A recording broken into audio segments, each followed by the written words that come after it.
I-am făcut proba să și învârte. În schimb, lampa, auzi, ventilatorul ăsta micu are mai multe viteze. Dacă apeși aici, auzi, îi dă diametrul unei farfurioare mai mici. Acumulator de 2000 de miliamperi. Se simt? Da? În schimb, lampa solară nu e încărcată, ori e stricată, că nu se aprinde. Ăsta e unul din ventilatoare. Că mai acum arată încă unul. Și că are și lumină de veche. Aici, cred. Nu.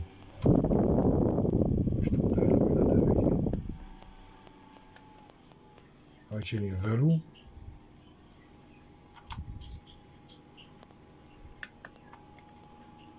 Nu știu unde e lumina de veche, că nu...